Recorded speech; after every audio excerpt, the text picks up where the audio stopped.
Together we learn, together we grow, together we heal, together we flow. Be cool, every teacher, every school. Hey, hey, hey. Be cool, every teacher, every school. Hey, hey. Be cool, every teacher, every school. Hey, hey. Be cool, every teacher, every school. Oh, be cool, every teacher, every school. Oh, oh.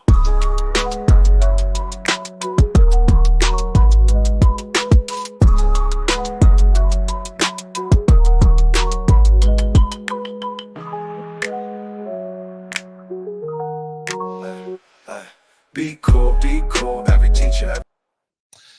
Good evening, everyone. My name is Todd Scholl. I serve as the lead learner for the SCEA Center for Educator Wellness and Learning. We call ourselves Cool, and you can find out all about us on the Cool website right here at cool.us, cewl.us. All the live streams, all the resources that we have are available on that website, including all of our upcoming events on the homepage. We hope that you'll check that out and give us some feedback. You can also request free professional learning if you're a public school or district in South Carolina. Before we begin tonight's live stream, I would like just to take a moment of silence to the two students and two educators who were killed today in a senseless act of violence at Appalachia High School in Georgia.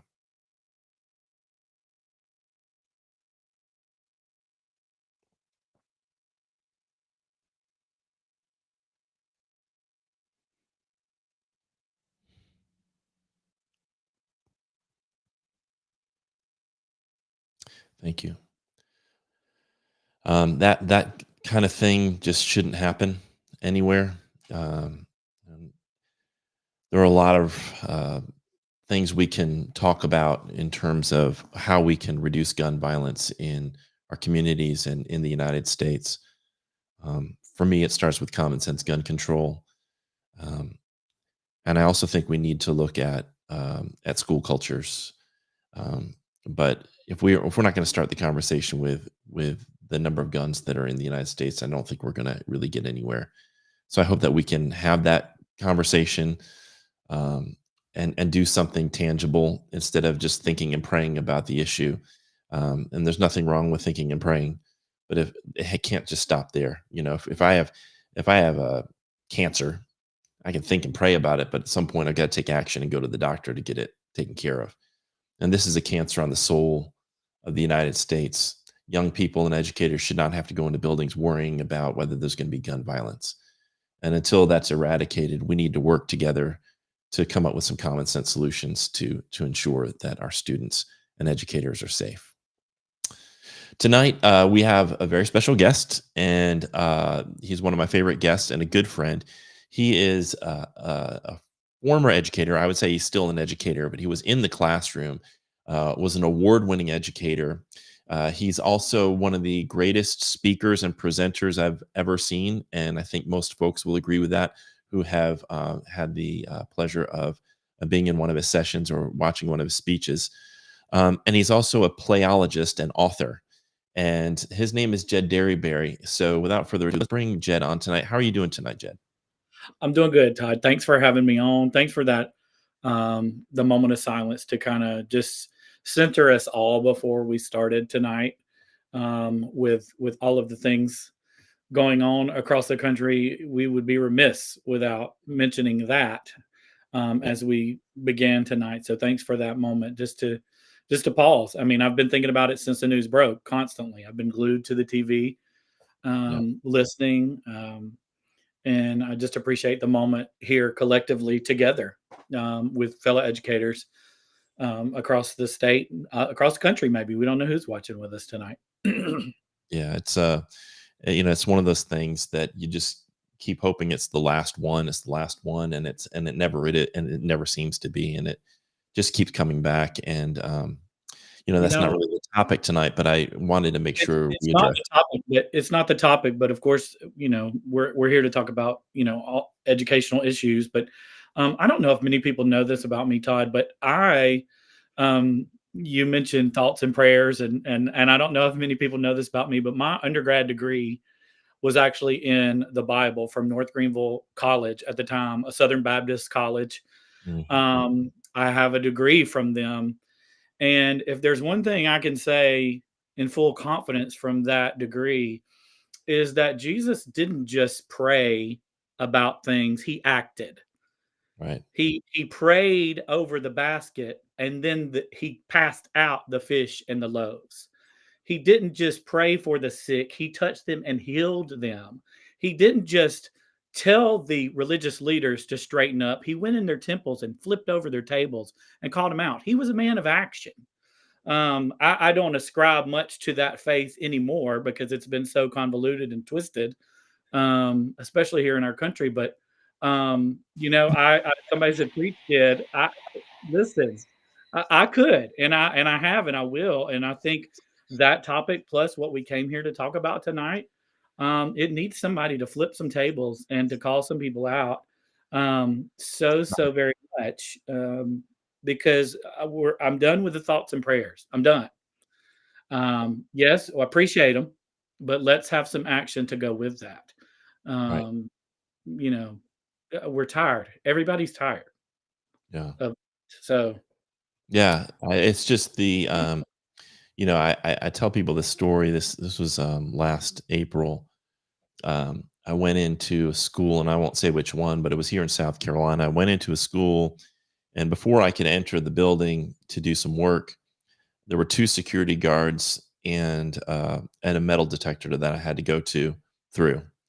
And you've got this massive school and this security structure which didn't exist a generation ago. I mean, when I Mhm. was young and went to school, we didn't have security Never. officers, we didn't have Mhm. we didn't have the buzz-in system, we didn't have the cameras, we didn't have the metal detectors. Now they've even upgraded those, and then the next day I was in a school, small high school in Virginia, no security measures at all, very small, intimate, and every student is seen and heard. And I wonder sometimes if the scale of the system has exceeded its appropriate, like we've exceeded the appropriate scale. Mhm. In the Mhm. documentary I created, and I don't, we talk about that scale is important. It's economically efficient, but I'm not sure that it's the best environment for kids uh, and for teachers. But I don't want to make it seem like I think that's the major reason why we have a gun violence epidemic. But I do think there's like, it feels, sometimes it feels helpless. Like, what can we do? What do we have some control over? And I'm wondering Mhm. if school size is something that maybe we can work on. I don't know that it would solve Well, the you mentioned something as we chatted before we started here about school culture, and I certainly am not placing any blame on any school that has ever had a mass shooting for the right, culture of the school. That is that we're not here to do that for certain.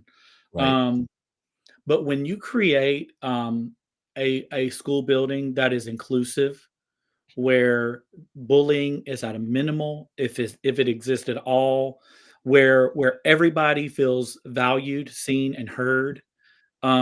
There is something to be said about that kind of culture, yeah, and not just at our schools, but in our local communities, in our cities, our businesses.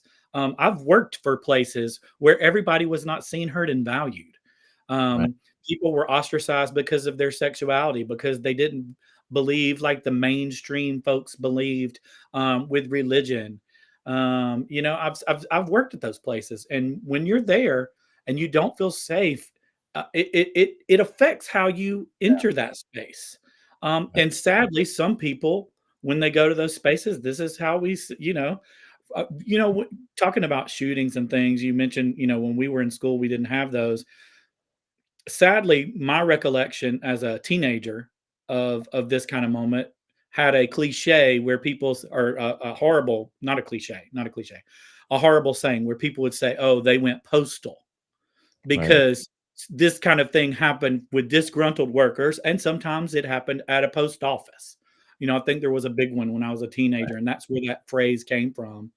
Um, and so I think that.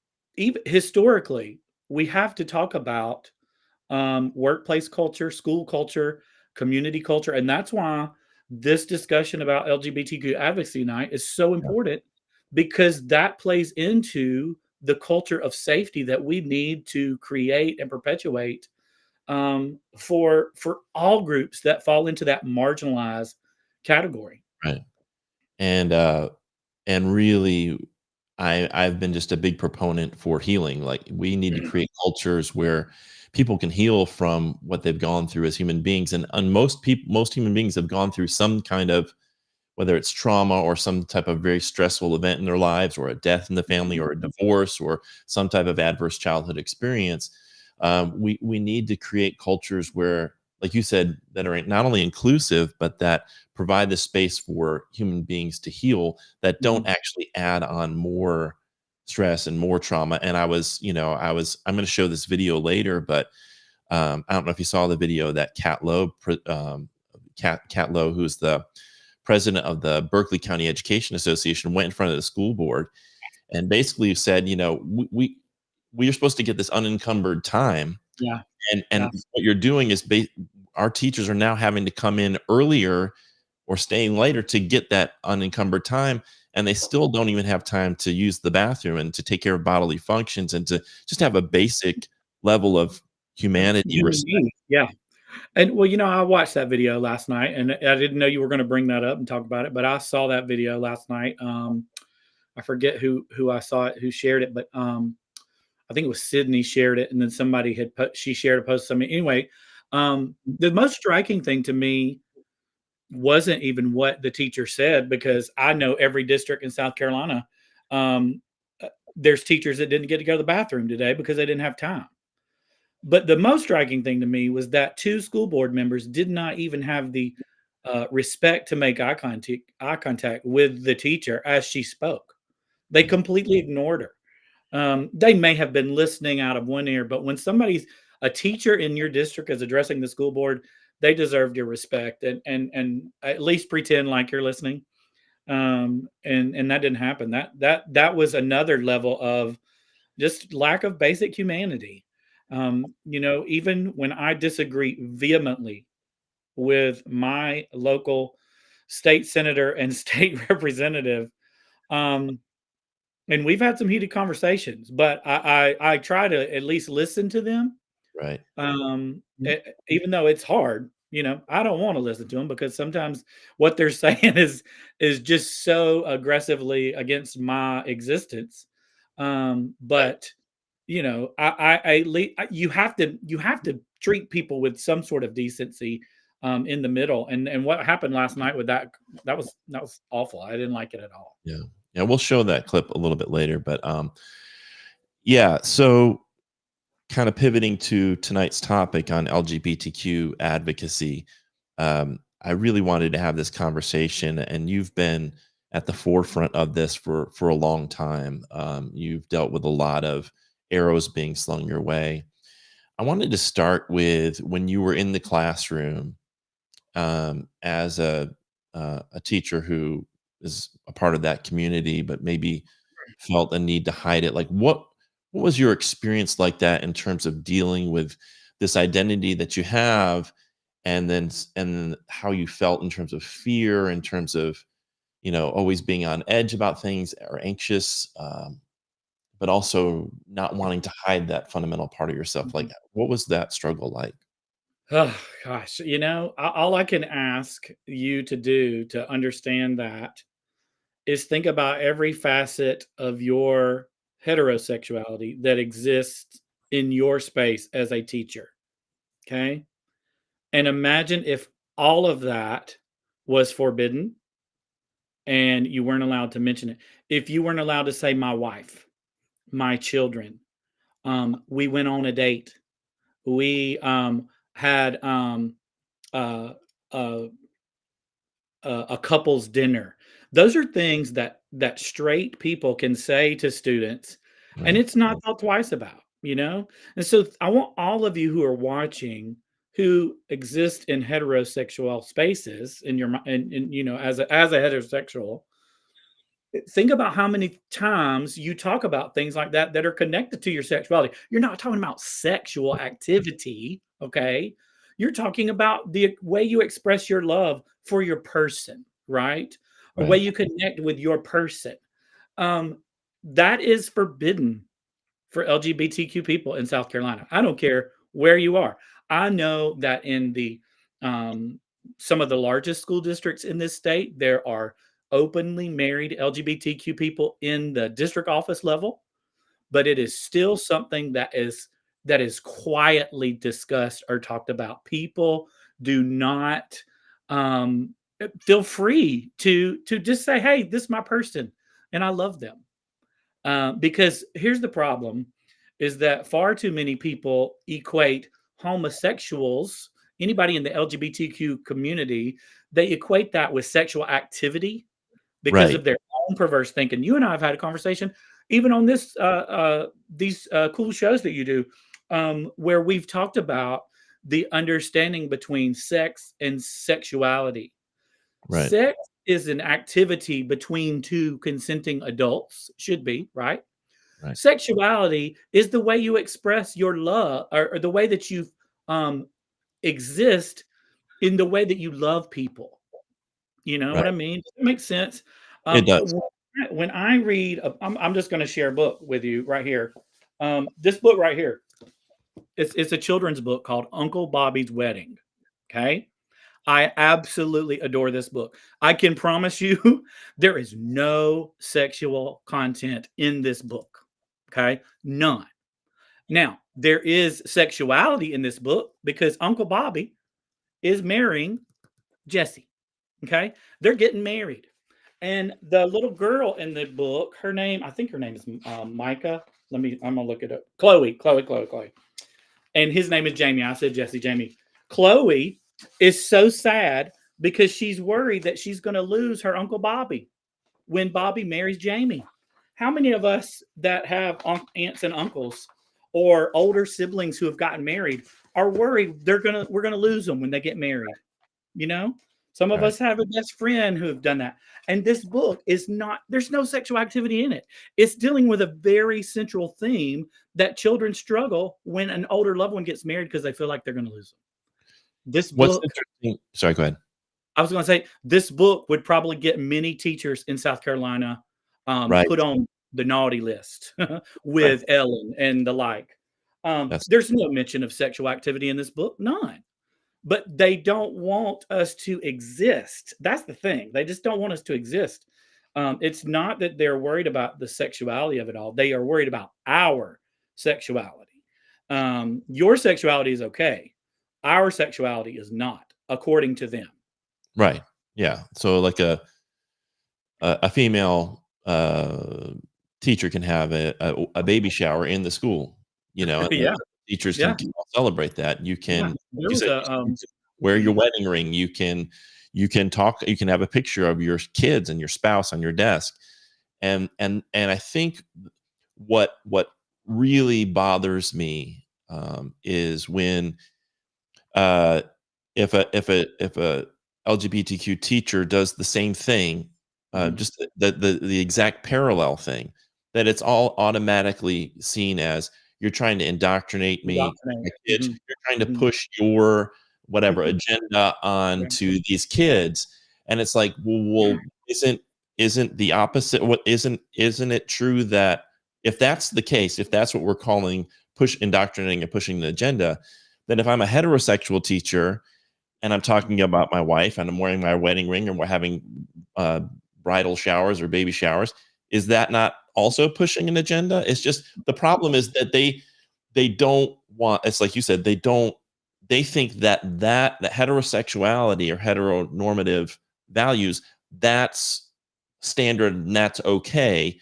but anything that's not that is sinful and pushing an agenda. And Yeah. it's like, Last year, Todd, there was a district here in the state where the teacher was getting married, and she obviously wanted to include her students in that special day. Let me clarify: she was marrying a man, a heterosexual marriage, and she wanted to include her students in that day, but obviously she couldn't invite all her students to the wedding, which I don't know why. I mean, I think teachers invite students to the wedding all the time, and that way parents who wanted to be supportive could, and that parents who didn't could stay at home. That would have been the way to do it. But this teacher decided to have a pretend wedding in her classroom with her real fiance. One of the students pretended to be the pastor. They had a prayer. This was an elementary school. And the teacher posted it on social media, and it was just, oh, let's celebrate this. This is beautiful. I can promise you, had that woman been marrying another woman or a man been marrying a man and that happened, that would have made national news. The Yeah. teacher would have been fired. Look, in my own home district, and I don't call out districts, I don't like to say district names, but I'll say this one. In Spartanburg School District 6, where I was employed for 13 years, um, that school district fired a teacher for just providing literature about LGBTQ themes. It was not sexual. I read the article. There was no sexual activity. A student asked for the information, and the teacher helped, and they fired the teacher. She was a first year teacher. And in South Carolina, as you know, first year teachers have no due process rights. They fired her, and it is still something that she'll have to deal with that for the rest of her life. So don't tell me they would not fire a teacher for something as egregious as performing a gay wedding in the middle of an elementary classroom. And that teacher I mentioned, she was in a high school class Right. with juniors, sophomores and juniors. And so it's just mind-boggling to me how it is 2024 in the United States of America, the the land of the free, and ironically, the people who supposedly love freedom the most, you Yeah. see it all over those conservative platforms, freedom, freedom, We're freedom. talking. Yeah. They don't want any freedom for us. Right. they they don't want any us to Right. be free. I think Um, this starts with, it seems to me to start with a particular worldview that mhm, automatically, if it's not male female, it's sinful, and mhm, that you're mhm, going to hell or whatever. mhm, So you start with that as your premise, and then you're trying to you're trying to save, quote unquote, save people, and then you're going out and then you're trying to implement policy within a public school, not mhm, at a mhm, private academy, but in a public school, trying to implement policy where you are saying that if it's not heterosexual, that it's not normal, that it's not okay. So any books, anything in the curriculum, any teachers have to hide that part of themselves. It's like don't ask, don't tell, almost like a de facto don't ask, don't tell. And then mhm. and then the worst part of it is this idea that if you just support those teachers and support students who are LGBTQ, that somehow you're grooming them and that there's some type of pedophilia involved. And Yeah, that's the part that really is outrageous to me. I see. Look, the summer of 2019, I got drug online in a way that I hope nobody ever experiences. I was attacked for being a gay educator, um, and I got death threats. They mailed packages to my home to intimidate and scare me. I lost a gig with a university here in South Carolina that didn't want to be associated with me and it was public university that they didn't want to be associated with a leftist, as they called me. Mhm. um, it is just, I hope nobody ever goes through that. But what I was wanting to say about that is that the double standard is just egregious on so many levels. But one of the things that these people like to say to me is that, oh, no student should ever know your sexuality. And let's unpack that. Okay, let's unpack that. Do straight teachers have photos of their spouses and children in their classroom? Yes or no? Yes. Yes, they do. Do pregnant women who are married to straight men come to school in their pregnant bodies? Yes. I think we know their sexuality. I think we know, Right. right? Right. Are these people that would say to me that nobody should know that I'm a homosexual teacher? Would they say to a female who is with child, that she should not come to the building lest someone know her sexuality. It's Right. asinine. It's an asinine statement. It's an Yeah. asinine thing to say. They are saying, and I agree with them on this, no student should know about your sexual activities, right? Right. Right. But your sexuality is something completely different of that. Right. I knew my sexuality before there was ever any activity. I Right. would I would gather to say that most students who are first, second, third grade know if they like little girls or little boys or neither. Right. They know they're not having activities, but they know things because their body tells them who they are at a very early age. And that is the real people who are having perverse thoughts are the ones that are placing the idea of sexual activity on these Right. children instead of the sexuality that they were born with, as far as I'm concerned. And the thing and then you can push back also, like, what is homecoming king and queen? What is that about? Like, That's is that sexuality. is that Yeah. about sexual, like, so, like, what about prom? And, like, a guy asks a girl to prom, and they have all these things where, the guy has these signs and stuff like that. So it's like the idea that, yes, 100% you and I are on the same page, and I think every educator I know is on the same page. Our sex lives, like the acts, the things that we do Mhm, with our sexuality, mhm, that is a private thing that doesn't belong, like, in I don't you don't share that with students. right. But your identity as a human being is not something that should be hidden away and something that you feel ashamed of. Mhm, Not in the context where, like you said, heterosexual teachers don't have to fret. Like, yeah, I never had to fret, "Oh my gosh, what if never. my students find out that Look, I'm married to a I woman? What I would saw a happen? I might comment. get fired, I might get," they might go on social media, parents might come in, "Oh my gosh, I just can't Yeah, let anybody know. I'm not gonna wear my ring to school. I'm not yeah, gonna talk about my kids. I'm not gonna talk about my wife. I'm just gonna go and pretend like that part of my life doesn't exist yeah, because I'm scared." No heterosexual teacher has to go through never. that Never fear wanted not on once, a not regular once. basis the way LGBTQ teachers do. And until I that's leveled, we have work to do. I saw in the comments someone said, "There's so much I didn't realize was happening." Y'all, I could tell you so many stories because now that I'm still in the classroom as far as I do teach university level courses in education department and library sciences. Um, and I teach children's lit and a fine arts for the elementary course. And but once I left the district level, and became an outspoken advocate, not just for the LGBTQ community, but for Black Lives Matter and being against Confederate monuments that are dotting our landscape and being pro-choice. These are things that teachers often feel like they can't talk about because they are scared to lose their jobs, right? But the LGBTQ community found me and began sending me messages and telling me and begging me for help. And I wish that I could do something for them. I don't know what to do other than tell groups like yours and the other education associations around our state. Our queer teachers need your help. Let me tell you what's happening. There was a teacher at a district in the Low Country who messaged me. She was a librarian, and she said she was forced to remove all pictures of her and her spouse from the library by a conservative school board.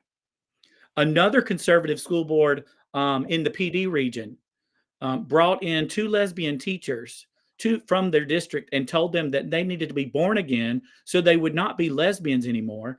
And they also did a book study with Stephen Covey's 7 Habits of Highly Effective Leaders and added an eighth one, faith in Jesus Christ. That is illegal. But in South Carolina, they get away with it every single day. Here in my own district where I live, Spartanburg District 2, they hold their back to school convocation in a Southern Baptist church with a Southern Baptist preacher speaking. These places are not safe for queer communities. They come to me, they tell me this. There's a teacher in the Midlands who messaged me that he was called the F word by his high school students. He reported it to administration. Nothing was done. It Right. happened repeatedly. Do you think, let's contextualize it, if the teacher was called the N word, I know the administration would have done something. I mean, I hope they would have. I hope they would, but I don't. You know what? I take that back. I don't know, because not only are there homophobic people in administration in South Carolina, there's racist people across the state, and so I don't think either group is fully safe here. Um, but when I and these stories, I could just go on and on. Stories that have come to me. Um, there is a teacher in that was in the county next to me who was accused of having an inappropriate relationship with a student because that teacher had known that student and their family since childhood, since the child was born. They had a familial relationship with the student, and another teacher in the building didn't like that interaction and reported him. He lost his job. There was nothing happening. It's modern day witch hunt. It Yeah. is, it's just mind-boggling to me. And the more that I appreciate you giving the platform so that, straight educators who are out there can hear this. And this Um, is yeah, and one thing I wanna say to straight educators or to any educators who are watching, you think, "Well, this really the hill we wanna die on?" What I yeah, would say to that is, we have students who are dying on the hill. yeah, We have they are. students who because their identity, they're made to feel ashamed of it, they're made to feel that they have to hide it. They're bullied and can't really do anything about it. They don't have anybody in their lives to talk to about their sexuality, and now they can't even go to a trusted teacher if you're a trans student and are experiencing some thoughts and wondering, and you want to go to a safe teacher, you can't even do that now without guaranteeing that that information will make its way to back home, where you may have parents who will kick you out of the house or worse. So we have actual students who are dying because of this issue, and then not to mention the mental health issues that these young people are facing because we don't have the support systems in place, and we have the actual opposite. We have the shunning, the shaming, and the keep your identity hidden away, and we're not even going to let you have books to read that have Yeah. characters that you might identify with. Yeah, I saw something pop up in the comment. A friend of mine, Valerie Birdfort, I love Valerie. She said, "Allies, we need to speak out." Right. Valerie's a coworker of mine, and when I was thinking about tonight and what to talk about, I want to say two things. I've said a lot of things, but these are two things I specifically thought about saying. Number one, your queer friends in South Carolina are exhausted. We are exhausted. We know the state does not want us. We know they do not value us. We know that they fear us. Every time we leave our house, we are looking over our shoulder. In the state of South Carolina, I would gather to say even somewhere like Charleston is not completely safe for our queer community. There are pockets of safety, but the majority of places that we exist in South Carolina, we're not safe and we are tired. Yeah. I'll tell you another thing that we're tired of too is bearing the burden alone. Hmm. If you are straight and you consider yourself an ally, did you post a did you do the bare minimum and put a rainbow around your face on social media during the month of June? That is the bare minimum, okay? And I don't mean to speak so harshly when I say that. I feel like it comes off really harsh. I am begging, beseeching you to do the bare minimum. If all of the people who tell me that they're allies did the bare minimum, Right. I would feel so much safer in this state. But Yeah. they don't because of what you said, they don't wanna die on that hill. What will their church family think? What will their school family think? What will the district think? What will Ellen Weaver think? You Right. know? Right. And until I know that there's good people out there, it's like Martin Luther King said, it is the white moderate. Yeah. It is the straight moderate, Right. um, that is keeping us from advancing equality forward. It is, And it's fear. because It's it's fear based. fear. It's Yeah. fear, and here's the thing about the straight, moderate, they can blend in at that country club environment that is their church, their school, their district, their club, wherever they're going. They can blend in and they can keep their safety. And I'll be honest with you, for a long time, Todd, I did that. I did that myself. Yeah. When I was in the classroom, it was not until I became district teacher of the year that I took the risk of coming out, because I thought, if they fire me now, if they come for me now, I've got a little bit of a platform Yeah. that helped me to feel safe. Now, when I decided to leave that district, I think they were probably glad to see me go. Nobody tried to keep me there. They didn't, a lot of districts create jobs at the district level for their good people that they want to keep. Yeah. Yeah, my district didn't do that. They made sure to wish me well on my way. And I wish them well too, Todd. I wish them well. Yeah. What's interesting too? One of the things that I feel like I try to, you know, I think one of the things we as allies need to try to do is imagine you're in those shoes. Mhm. Uh, and I see someone like, say, USC or the Yankees or somebody that for Pride Month changes their logo, like you said, just as the bare minimum, just changes their logo. It's a Happy Fair. Pride Month. And then you read the comments of a sports team. Go Yeah. read the comments next Pride Month when your team just puts that logo out for a week or a few days. Read the comments, and Well, then you realize the hate and the vitriol that yeah. the community is facing, and how much they need allies, because you have all these ignorant people out there who can't even stand the idea of pride, and reframe it as like pushing an agenda. And it's like, look, if until my son can walk the streets and not worry about his sexuality being something that would make him the victim of a crime, or make him the victim of somebody yelling names at him, like, we have a lot of work to do when it comes to pride. Pete Stone did an amazing video on why pride is so important still. Talk a little bit about that, Jed, like the importance of pride, why that's important for us to celebrate, and for allies to celebrate So as well. so I might get some hate from my queer community when I talk about Pride. I I I love Pride. I love the month of June. I love all the rainbows. If I did a quick spin of my office here, I'm gonna spin you around to see the front. This is the front of my house. Okay. This is the front of my house. The street of the neighborhood is out there, and you see what's right here in Right, front. That it's a rainbow Christmas tree. It is there all year. Okay. right, And right, it stays lit. I never ever take it down. I don't turn the lights off. Um, it shines bright like a diamond right there in the front, right? Um, Pride for me is every day, all year.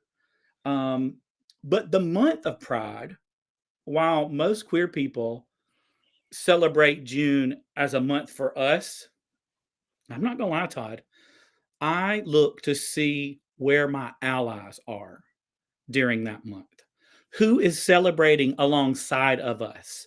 When I see, um, I'll give you an example. When I have one of my dearest friends is named Emily, and she's Jewish, and I wanted to show her how much I valued her and her faith and who she was in my life.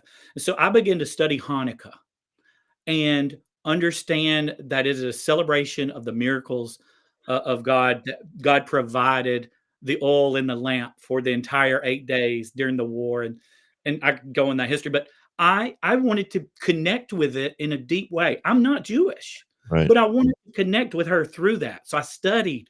I've learned to say the prayer a little bit that you say on the first night. It's still hard for me because I didn't grow up, knowing Hebrew, and but it showed her that I was valued her. right, You know right, what I mean?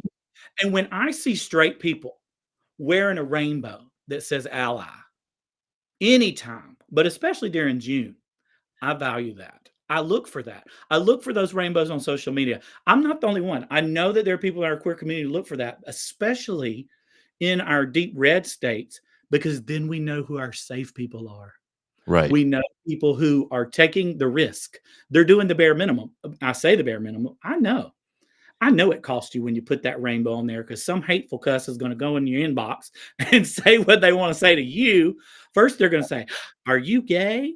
Are you one of Right. them?" And then Right. you're going to say, "No, but I support them." And they're going to say, "How dare you?" I know what you're going to get, because I get it tenfold. Right. But you can take that down after that month. I exist that way all That's year long. that's a really good point. That's a really Mhm. good point. I can take that. I can put the flag out in my front yard. I can Mhm. take it down at any time. And I'm I think it's really important for it not to be performative. And I think Yeah. that's one of the It things I think you're getting at is like, don't just wear it that month and then forget the other Yes. 11 months that Right. you need to be an ally, which is why we're not necessarily doing this conversation Mhm. in June only. We're just going to Right. do the LGBTQ advocacy in June, and then the other 11 months we're not. The same way with Black History Month. It's like if you're only celebrating Black History 1 month of the year, you're doing it wrong.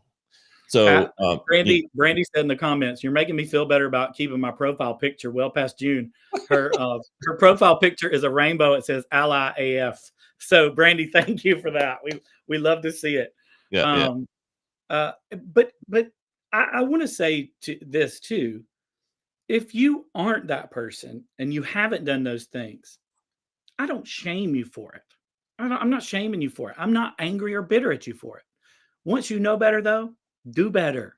And that goes to me. I am a white gay man who was raised in the South. I was raised with a lot of racial stereotypes in my family, in my community. I have to fight those off every single day, just like you have to fight off your homophobia, just yeah. like you have to fight off anything that you were taught. Hate is taught. It is Yep. taught, and you have to fight against it every single thing. I'm going to tell you the best thing that has helped me fight any of it, Todd, reading. Yeah. Reading books about people who are not like me and putting me in their shoes helped me to see them. I just finished a beautiful, not a beautiful book. What was the word? A deeply emotional book called The Reformatory. It was set in the 1950s in Florida, Yeah. and it was about a 12-year-old black boy who kicked a white boy and then got sent to a reformatory for 6 months, where he was beaten and forced to do things. It was I, I will never forget this book. It was so impactful. Um, I need more of those stories in my life so that I can understand our history, where we've come from, the Right. struggles that communities have faced that I didn't. And when you read those perspectives, it puts a shift in your thinking. And that's why this book banning measure that's gone into effect, where not only are they taking books out, but like a lot of the librarians, we talked about this last week in a live stream. A lot of librarians now are under such fear that they won't order books, or they'll just remove them themselves without even being told, because they don't want to be the subject of a book challenge, and they don't want to have someone on their social media, people on social media, say, "Hey, there's a groomer at whatever high school, Yeah, in the library." So they're already sort of preemptively yeah. censoring these books, and then Yeah. like what you're saying is then not only do LGBTQ students not have access to these books, but then heterosexual students who need to become allies, who need to understand, don't have access to any books like that. And then we just kind of it's like we're trying to move it backward due Mhm. to due to certain people's moral or religious views. And I think I am hopeful that this next generation, that we're not going to allow that to happen. Two things I want to say in response to that. One is the real story about books. It's not in the ones that they're banning. You're right. It's the ones that are being unordered. Right. I would love for every public school librarian in South Carolina to compile a list of the books they requested versus the books that they received. That is the real battle that I think is happening. There is somebody in every district office who's saying, nope, nope, nope, yes, nope, nope, yes, nope, nope, yes. And those are the people who are keeping books out of our children's hands. As much as I want to blame people like Ellen Weaver, I don't think it's her. I think she's got a big enough, I mean, she's a big problem, yes. But I do not think that she is the one that's responsible. It's school boards, it's principals who are racist and bigoted, who are blocking these books from being ordered because they saw it on some TV show. They don't know what it's about. They don't know what the content is, but they said, ooh, it's not straight. It's not white. It's not pro Judeo Christian values. So we're going to get rid of it. Right. Somebody just shared in the comments. There's a Google Doc. Librarians can track that here. I didn't know that, Valerie. I'm going to have to check that out. I can't wait to get in that link. Valerie, send me that in the email, because I don't know if I can grab it right here in the chat. So send it to me. But that's one thing I wanted to say. And I forgot the other thing I was going to say because I got off on a tangent there. That's unlikely. It'll come back to me in a minute. Yeah. Well, I've I find it incredibly frustrating because what's interesting, and we talked about this last week, is the use of the use of language. So when I call myself the Freedom Caucus, or I say I'm a mom for liberty, and then I'm actually actively trying to take away people's freedom and liberty. It really is Orwellian. It's like it's doublespeak. It's the opposite. And I offered that there's a lot of projection in this, and I also wonder sometimes if some of the most vehement people who are against LGBTQ advocacy. So I often wonder if they're actually struggling with their own identity and their own, and that this is a projection of that insecurity that they have to show the world. I'm hetero. I really am. Like, and I'm so hetero that I'm going to ban all these books. I feel like that that right there, Todd. That right there is a topic that you and I would need to unpack off camera one day. I hadn't had enough bourbon to get through that conversation. But you're right. There is lots of projecting that goes on from those people. I can't tell you how many times the hellfire and brimstone pastors that I've heard preach against homosexuality were they themselves gay men. Right. And they were using this as a platform to yell and scream at themselves, basically. Right. Like And what grieves me about that is, I mentioned that I went to North Greenville at the beginning of this. I went through 2 years of conversion therapy on that campus. I was that person. I was that person. That's why I understand and exactly what they're saying is it's a lot about themselves. It's a lot about themselves. I encourage everybody who I know we're in South Carolina, and lots of people of the Christian faith may be watching. You should check out this book called by Jim Dant. It's either This We Know or This I Know. I forget the pronoun right there in the middle of it. Let me look it up real quick because I want to give you the right pronoun. This we know, this I know. Let me see, Jim Dant. Of course, my internet's slow tonight because I'm wanting it to be quick. But anyway, the book is This We Know, This I Know, an LGBTQ defense for Christianity. It was one of those books that just rocked my world when I read it because I grew up being taught one thing. And this one was written by a former Southern Baptist pastor who dared lean into the idea of maybe this is what I've been told, but not what is true. And so he did some exegetical study of the scripture and dug into the original language. That's where I learned that homosexuality was not even in the Bible until 1940. The word homosexual was not even in the Bible. So it's called This I Know, A Simple Biblical Defense for LGBTQ Christians by Pastor Jim Dant. He was the pastor of Greenville First Baptist before they kicked him out of the convention. It's a fantastic read. And I think it'd be beneficial for a lot of people in this chat to read.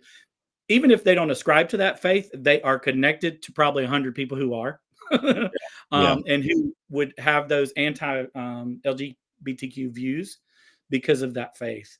One of the things I wanted to talk to you about too, because as we're getting close to running out of time, is I think what's one of the things, like I think about my evolution on this, and as a young man, growing up in the 70s and 80s,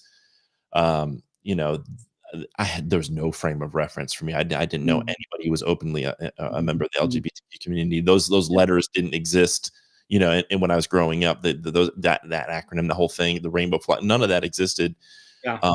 yeah, in my community where I grew up. And I think about what I contributed in terms of hate and just ignorance. Uh, in my ignorance, things that I said, and the mentality that I had, and how I eventually evolved, and I'm still evolving. Like you said, like I'm still rooting out that stuff, the homophobia, the racism, all that stuff that just you absorb through the media and through just your community.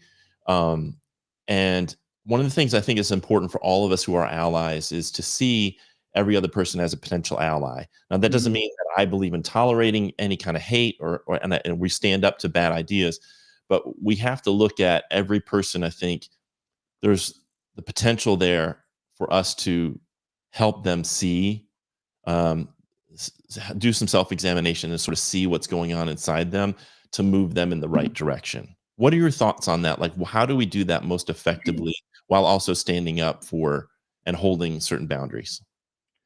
Um, that's a great question, and honestly, I get a lot of DMs from people who I think they answered that better than I could, and one of the things that I consistently hear from those people is, "Thank you for being authentic," and your authenticity has unraveled the knots that Yeah, the past tied me in.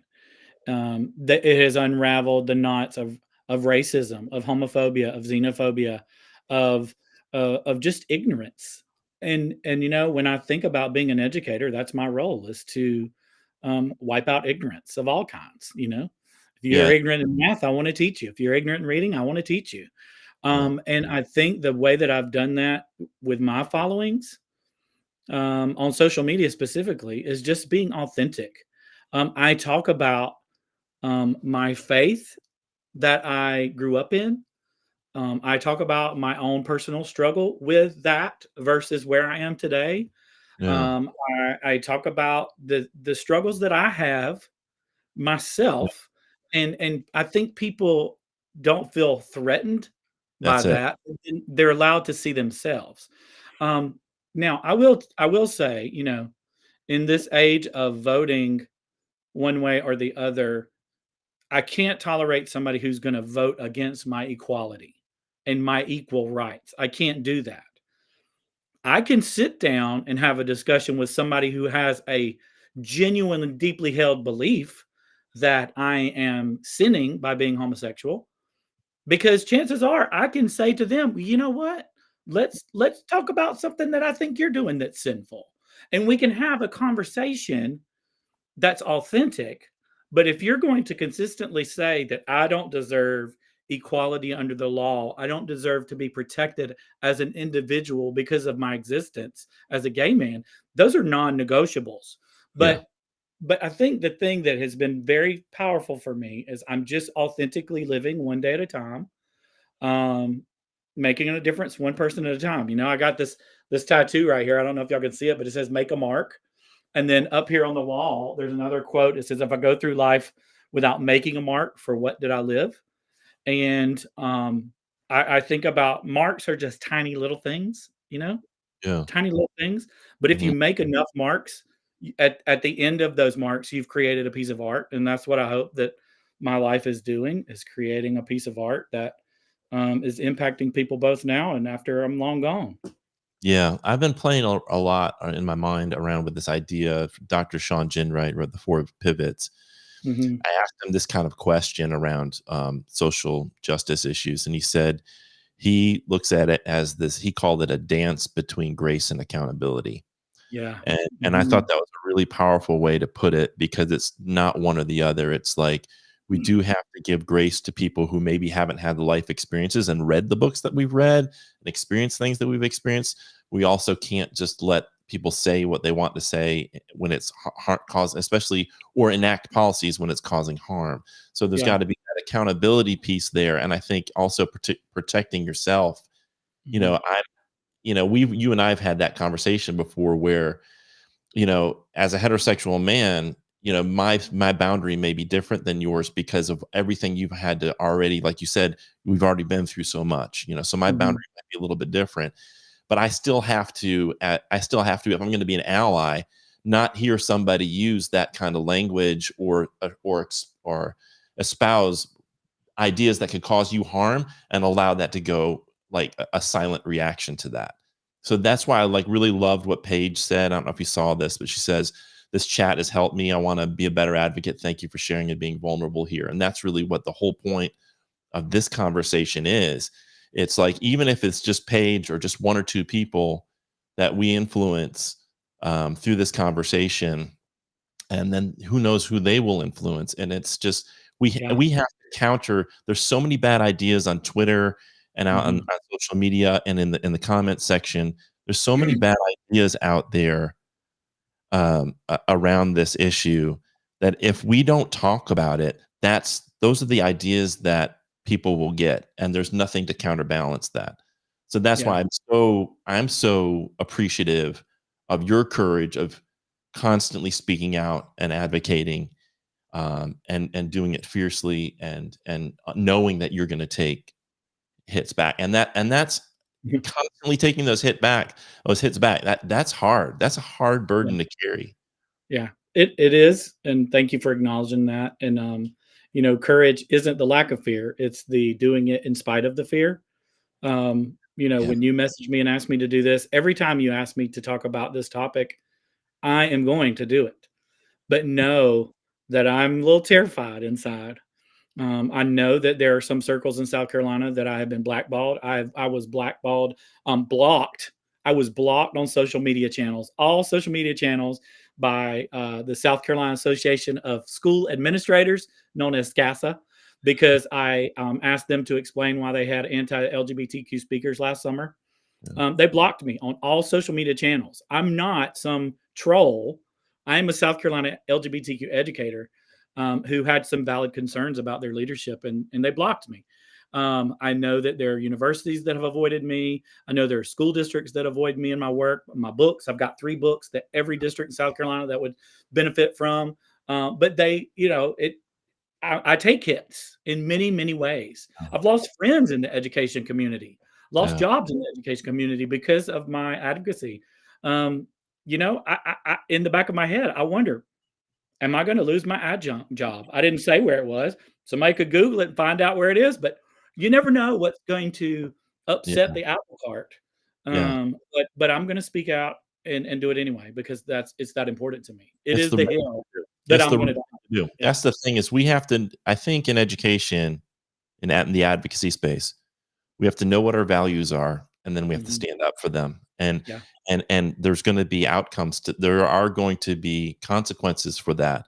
But in the long run, if we're standing up for our values, we're doing what's right, and I Yeah. think we can move society in the right direction. But if we just are too careful and too quiet and just trying to acquiesce these loud voices, and like, let's not push the needle too much, it's like, to me, you're actually preventing progress, and we're causing harm. And that's why it's a moral issue here.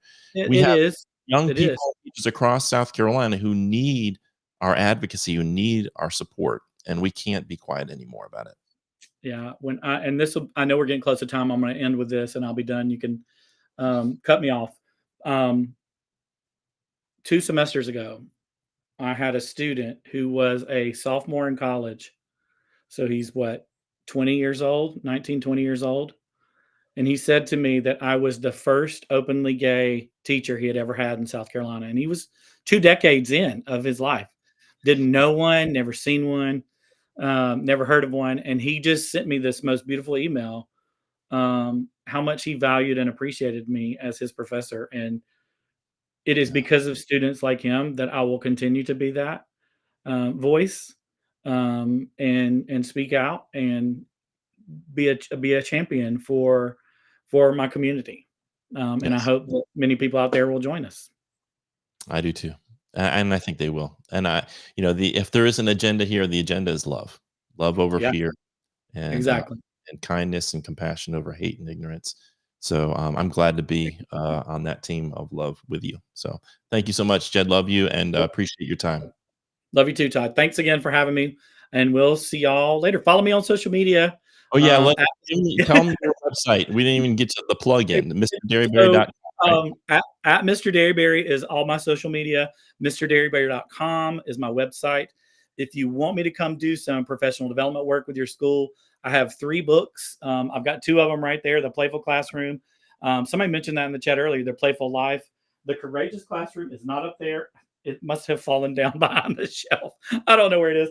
I also side hustle. You know, every teacher has a side hustle. I create art. A lot of it is gay themed art. If you go to Etsy or Threadless and you search Jed Creates, you'll find both of my shops. If you follow me on Instagram, the link's at the top of my bio. Buy my stationery, buy my stickers, buy my t-shirts. And that way, if I lose my adjunct job, I still got a little money coming in. I've got your sticker on my laptop, so yes, I appreciate that. Probably display that. Thanks again, Jed. Appreciate it. Let's catch up again Thank you soon. so much. Let's get a beer sometime soon. Let's do it. All right, take care. See ya. All right, everybody. That's Jed Dearybury. I want to thank Valerie, Sarah, Paige, Laura, Brandy, Todd, Tracy, Alana, everybody who tuned in tonight and commented. Thank you so much. We really appreciate everybody who takes the time to tune into these live streams. Very important to us, and we hope that you will not only tune in but also share these resources with folks that you feel might benefit from watching. I want to promote a couple of things that we have coming up on September 12th. Mel Moore is going to be talking about advocacy in the Palmetto State. On the 24th, we have Mev McIntosh she's also going to be talking about advocacy. On the 8th of October, Jaleesa White's going to be sharing some thoughts on how mindfulness changed her life. A beautiful story that I hope that you all tune into to check out.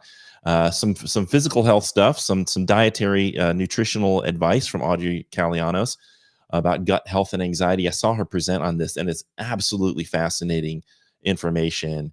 If you have any kind of health issues, or if you know anybody or you have issues with anxiety, this is really powerful, important stuff. So I hope you'll check that out on October 24th. The 22nd, we have Jaheim President, who's a early career educator, talking about his first year of teaching. We have on the November 6th, Erica Ayers, who's going to be talking about supporting student health. On the 9th, we have our teacher induction symposium from 10 to 3:30 in Columbia, South Carolina. And speaking of induction, we have the Cool Beans podcast. Season 2 is coming up, episode 1 with Angelica and Marcella and myself. We will be doing that September 26th at 6 o'clock this year. It's going to be a little bit earlier. And then this is one of the most under the radar, but really important and cool resources for induction teachers. It's Cool Coaching. It's the brainchild of Dr. Marcella Weinsnyder. She went out and recruited Stephanie Johnson and Angie Brush, 2 veteran, incredible educators. And the 3 of them provide free, online, one-to-one support for induction teachers. All these teachers have to do is go to the website on Tuesdays and Thursdays from 6 to 8 o'clock. They just jump in. They go into one of the Zoom breakout rooms, meet with one of these coaches, and get like unbiased, unfiltered advice on their teaching career. So if they're struggling with something and maybe they don't want to go to someone at the school, maybe they don't want to go to their officially assigned mentor, but they just want to have a conversation with somebody, get some advice or bounce some ideas around. This is an amazing and free program, and you don't have to be a member of the SCEA to do this. So every Tuesday and Thursday night, please make sure that the induction teachers, the newer teachers in your building, are aware of this free resource. It's at cool.us/coaching. You can find all the things that we do on our website at cool.us. That's cool.us right here. Just check out the website. We've got so many pieces, live streams like the one we did tonight. We've got and all the upcoming events that we have are on the homepage of the website. So we'd really love you to visit the website. We also want to invite you into our movement.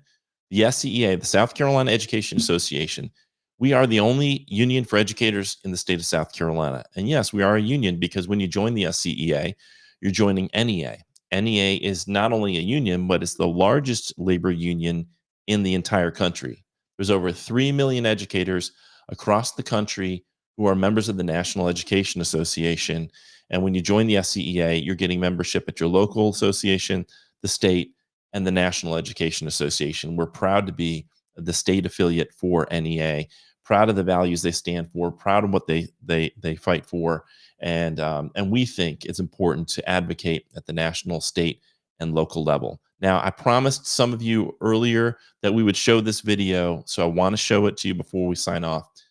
This is Kat Lowe, who is the union president in Berkeley County Berkeley County, and this was her at a board meeting. And I wanted to share this with you because it's so powerful. So check this out.